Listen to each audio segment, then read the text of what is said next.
pequeños erizos olfateaban la hierba, olfateando y buscando mientras las criaturas pasan. Uno olfateó hacia la izquierda y dos hacia la derecha. Tres olfatearon hacia adelante y cuatro olfatearon a la vista. Cinco pequeños erizos olfatearon cerca de un árbol, buscando insectos y flores para ver. Olfateaban junto a las rocas, olfateaban junto al arroyo, olfateando juntos como en un sueño.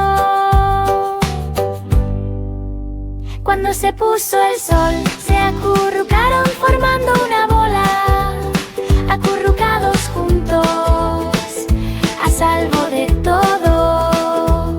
La mañana regresó y olfatearon una vez más.